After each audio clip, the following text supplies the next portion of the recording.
क्या वाकई Vodafone idea के शेयरों के लिए अब अच्छे दिन आने वाले हैं? सालों से कर्ज, एजीआर विवाद और अस्तित्व के सवालों से जूझ रही वोडाफोन आइडिया को सरकार से एक बड़ी राहत मिली है। कंपनी के एजीआर बकाये को फ्रीज कर दिया गया है, भुगतान की समय सीमा लंबी कर दी गई है और अब कंपनी के कारोबार में बने रहने का रास्ता भी साफ होता दिख रहा है। आज के इस वीडियो में हम समझेंगे कि यह राहत कितनी बड़ी है, कंपनी के बैलेंस शीट पर इससे क्या असर पड़ेगा, वोडाफोन आइडिया के लिए आगे असली चुनौती क्या है और निवेशकों को आगे किन संकेतों पर नजर रखनी चाहिए। नमस्कार, मैं हूं विक्रांत और आप देख रहे हैं मनी कंट्रोल हिंदी। सबसे पहले समझते हैं कि एजीआर यानी एडजस्टेड ग्रॉस रेवेन्यू का मुद्दा क्या है। टेलीकॉम कंपनियों को सरकार को जो शुल्क देना होता है उसका आधार एजीआर होता है। सालों तक चली कानूनी लड़ाई के बाद वोडाफोन आइडिया पर भारी भरकम एजीआर बकाया बन गया था, जिसने कंपनी की वित्तीय हालत को कमजोर कर दिया। अब 9 जनवरी को कंपनी ने स्टॉक एक्सचेंजों को बताया कि टेलीकॉम डिपार्टमेंट ने उसके 31 दिसंबर 2025 तक के एजीआर बकाया राशि को 87,695 करोड़ रुपए पर फ्रीज कर दिया है और भुगतान का नया शेड्यूल भी तय किया है और ये नया शेड्यूल कंपनी को राहत देने वाला है।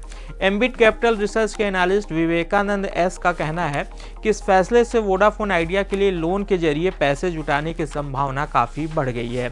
उनके मुताबिक अब मामला कंपनी बचेगी या नहीं से बदलकर कंपनी आगे काम कैसे करेगी इस पर शिफ्ट हो गया है।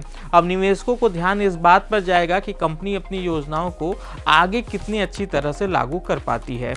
एजीआर फ्रीज होने से सबसे बड़ा फायदा यह है कि स्पेक्ट्रम से जुड़े कर्ज का दबाव कम होगा। निकट अवधि में कैश आउटफ्लो घटेगा, जिससे नेटवर्क अपग्रेड पर निवेश करने के लिए पैसे बच सकेंगे।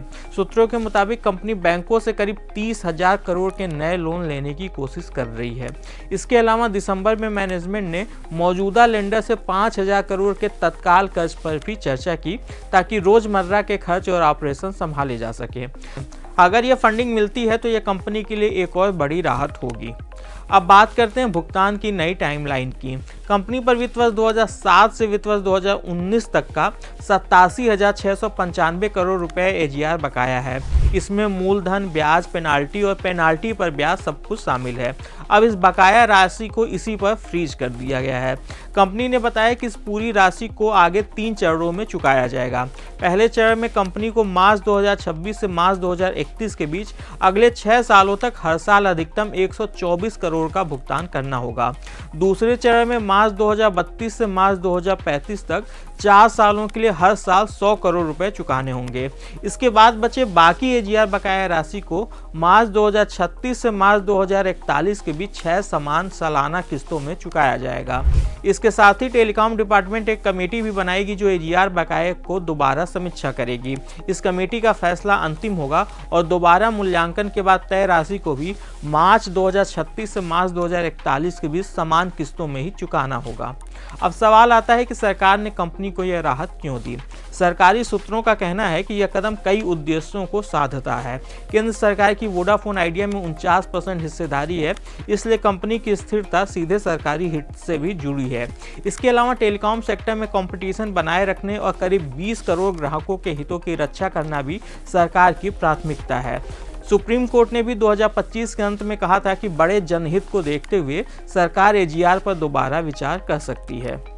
अब सबसे अहम हिस्से पर आते हैं कि आगे क्या होगा। कंपनी को राहत मिल गई है, लेकिन क्या इससे कंपनी के कारोबार में सुधार आएगा? मार्केट एक्सपर्ट विवेकानंद एस का कहना है कि असली परीक्षा अब शुरू होती है। कंपनी लगातार ग्राहक खो रही है। इसकी वजह केवल फीचर फोन यूजर्स का 4G पर शिफ्ट होना ही नहीं है, बल्कि कंपनी के मौजूदा स्मार्टफोन यूजर्स भी नेटवर्क छोड़ रहे हैं।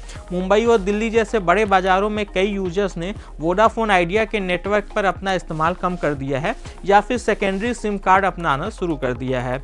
इसकी एक बड़ी वजह कंपनी का 5G निवेश में देर करना भी माना जा रहा है। इसीलिए अब कंपनी की कैपेक्स स्ट्रेटजी पर सबकी नजरें होंगी। भारत का टेलीकॉम मार्केट तेजी से डेटा ड्रिवन होता जा रहा है। वोडाफोन की राइवल कंपनियां पहले ही 5G पर काफी बड़ा निवेश कर चुकी हैं। वोडाफोन आइडिया के लिए सवाल यह है कि क्या यह समय पर और पर्याप्त निवेश कर पाएगी। एजीआर राहत से रास्ता जरूर खुला है, लेकिन निवेश जुटाना और उसे सही जगह खर्च करना दोनों जरूरी हैं। अगर कंपनी नेटवर्क क्वालिटी और कवरेज में सुधार नहीं कर पाती तो ग्राहक वापसी मुश्किल हो सकती है। कुल मिलाकर बाजार की नज़र इस बात पर होगी कि वोडाफोन आइडिया को बैंकों से से कितनी फंडिंग मिलती है और उसकी शर्तें क्या रहती हैं। साथ ही कंपनी के कैपेक्स के स्तर और 5G से जुड़े ऐलानों पर भी नजर होगी। अगर इन ऐलानों से ग्राहकों की संख्या में गिरावट थमती है या उसकी प्रति यूजर औसत आमदनी की यानी कि ARPU में सुधार दिखता है तो बाजार का भरोसा बढ़ सकता है। आज के इस खास वीडियो में बस इतना ही। बिजनेस और स्टॉक मार्केट से जुड़ी ऐसी खबरों के लिए आप हमारी मनी कंट्रोल हिंदी की वेबसाइट को विजिट कर सकते हैं। इसके अलावा आप हमें यूट्यूब, फेसबुक, इंस्टाग्राम और एक्स यानी कि ट्विटर पर भी फॉलो कर सकते हैं। Thank you.